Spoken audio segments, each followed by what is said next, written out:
What if one of history's great mysteries, a deadly plague that supposedly wiped out an entire Egyptian city, never happened at all? This week in archaeology, we're unraveling the myth of the Amarna epidemic, discovering the Romans' monumental waterworks, finding a 5,000-year-old ritual landscape in Jordan, and even unearthing Byzantine loaves baked with faith and fire. It's another week where the past refuses to stay buried. And if you enjoy digging up lost worlds as much as we do, hit subscribe before archaeologists of the future find you and say, "Here lies someone who never clicked the button." Go on, make sure your legacy survives the algorithm. About 11 miles east of Rome, in the ghost city of Gabi, archaeologists have uncovered something remarkable: a massive stone-lined basin carved into the bedrock around 250 BCE. At first glance, it looks like a reservoir, but it's far more than plumbing. This enormous structure was part of Gabi's central forum, a monumental pool that once reflected temples, traders, and the civic pride of a city trying to rival Rome itself. The basin sits at the heart of early Roman urban experimentation, when engineers and architects were learning how to make cities express power as much as purpose.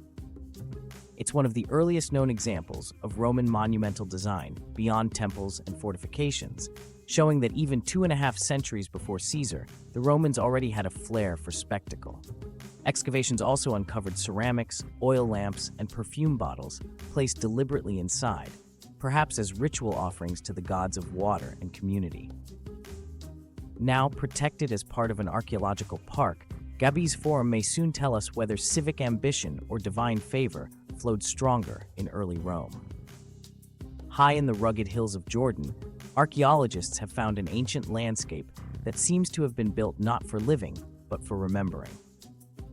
At Muraygat, a team from the University of Copenhagen has revealed a 5,000-year-old ceremonial complex of dolmens, standing stones, and megalithic enclosures, a kind of Stonehenge meets tribal council setup from the dawn of urban life. This site emerged after the collapse of the Chalcolithic culture, a time of turmoil and climate stress. When old ways failed, it seems communities here turned to ritual and monument building to make sense of chaos. Instead of houses and shrines, Muraygat became a gathering place for the dead and the living, where colossal stones marked territory, memory, and identity. Among the finds were pottery shards, communal bowls, grinding stones, and even animal bones, evidence of ritual feasting. These people weren't just coping with collapse, they were reinventing what community meant. As project leader Suzanne Kerner put it, Muraygat shows how societies can respond to crisis, not with war, but with ceremony. Proof, perhaps, that even in prehistory, humanity's first instinct wasn't destruction, it was connection. Along the border of Slovenia and Italy, a network of enormous stone megastructures has come to light, and they could rewrite what we think prehistoric Europe was capable of.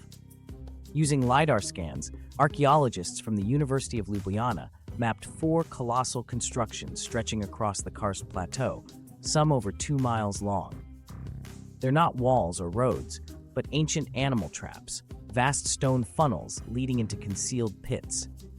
Thousands of years ago, hunters would have used these monumental corridors to drive herds of red deer over cliffs, turning the landscape itself into a hunting machine. Until now, such large-scale traps were only known from Africa and the Middle East.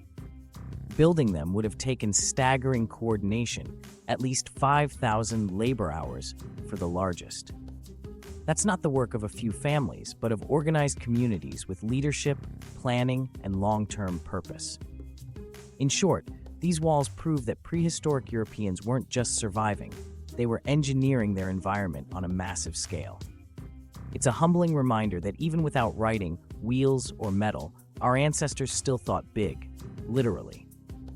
For over a century, Egyptologists have talked about a great plague, a mysterious epidemic that supposedly wiped out Pharaoh Akhenaten's glittering capital, Amarna, but a new study has just flipped that theory on its head.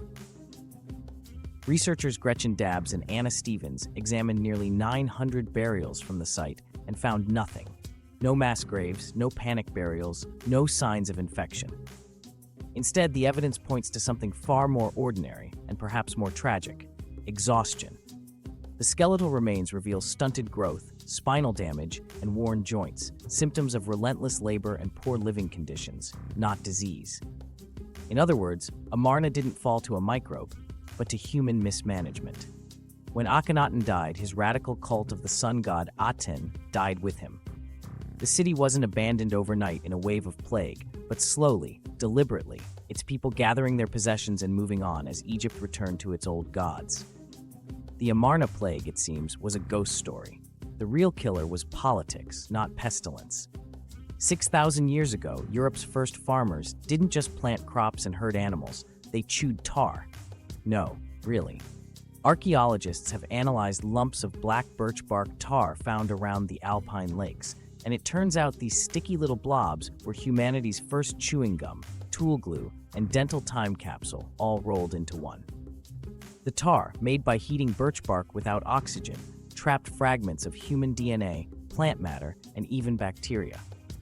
From that microscopic mix, researchers learned who chewed it, men and women alike, what they'd eaten, barley, peas, and hazelnuts, and maybe even what they were thinking, or rather fixing.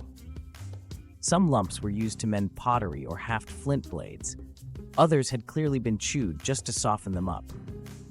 It's strangely intimate, this connection across millennia, the imprint of teeth, the hint of a meal, the echo of someone pausing mid-task. Thanks to these tiny tars, we now know the Neolithic world smelled faintly of wood smoke, tasted of birch and grain, and was held together, quite literally, by spit. Sometimes, the past hides in plain sight, in this case, under a construction site in Bavaria. While digging foundations for a stormwater basin near Nassenfels, archaeologists stumbled upon a perfect 12-meter-wide circle of stone. At first glance, it looked like a farming structure. On closer inspection, it turned out to be a Roman funerary monument, a tumulus, but with a twist. No human remains were found. No grave goods either. Instead, experts think it was a cenotaph, a symbolic tomb built to honor someone whose body lay elsewhere. Nearby stood a square stone base, probably for a statue or stele, a sort of eternal, in memory of marker along a busy Roman road. This wasn't just a burial mound, it was a billboard of prestige. The family that built it wanted everyone passing by to know their name and their status. Burial mounds like this were common in the empire, but rarely on this scale in Roman Bavaria. It's a reminder that even in the chilly provinces, ambition was eternal, and so, apparently, was the desire to be seen. In the jungled hills of Mexico's Costa Chica, archaeologists have found a city no one knew existed. Paso Temprano, as it's now called, dates back about 1,200 years. A metropolis that thrived when Teotihuacan was long gone, but before the Aztecs rose to power. Covering more than a kilometer, the site has palatial compounds, defensive walls, and even a 49-meter ball court, all built with striking precision using a stonework style known as Mixtec facing. The city sits high above the coast, its architecture arranged in terraces that divide rich from poor. At the top, broad plazas and temples catch the light. Below, humbler homes cling to the slopes. The preservation is so remarkable that archaeologists say it feels like time just hit pause. What's most intriguing is that Paso Temprano doesn't fit neatly into known cultural categories.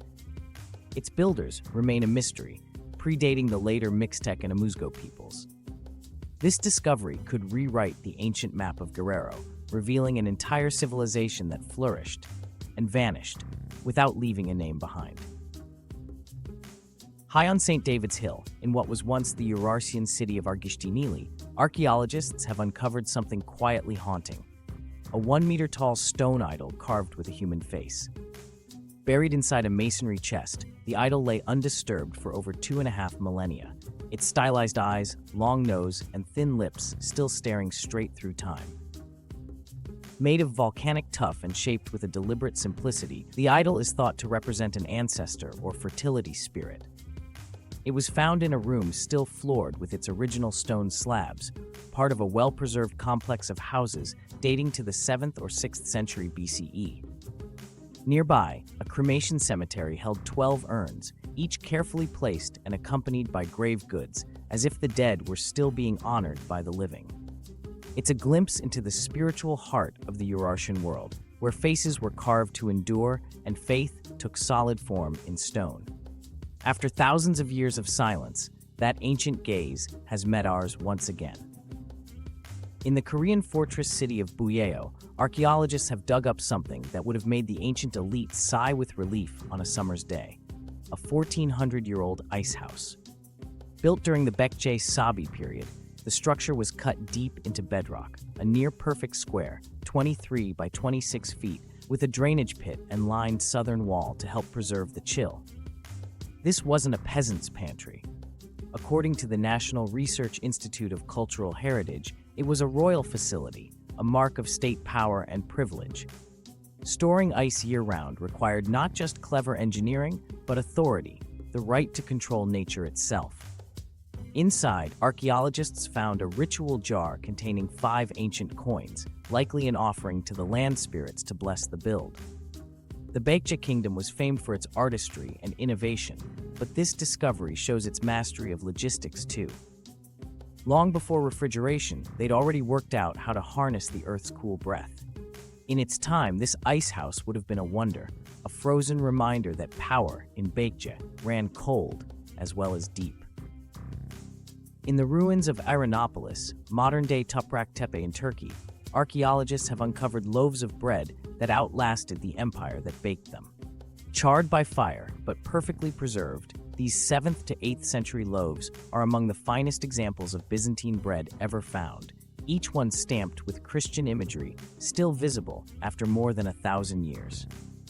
One loaf bears a detailed image of Christ sowing wheat, surrounded by a Greek inscription that translates to, "With gratitude to blessed Jesus." The others display Maltese crosses, the mark of prosphora, ritual bread used in Orthodox communion. Carbonization saved them from decay, turning what could have been crumbs into relics. For archaeologists, it's more than a culinary curiosity, it's a spiritual time capsule. These loaves speak of faith lived daily, where belief was kneaded into dough and baked into ritual. Analysis of their grains may soon tell us exactly what the faithful ate as they prayed, a communion between science and devotion, bound together by bread and fire. And that's it for this week in archaeology, from ice houses fit for kings to loaves stamped with the face of God. Every discovery this week reminds us that the past isn't gone, it's just buried, waiting for someone curious enough to dig it back up.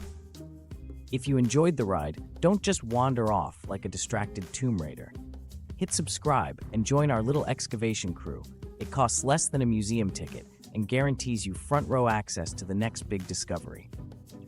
Drop a comment below and tell us which find you'd risk your trowel for: the Roman basin, the lost city, or those carbonized loaves from Turkey.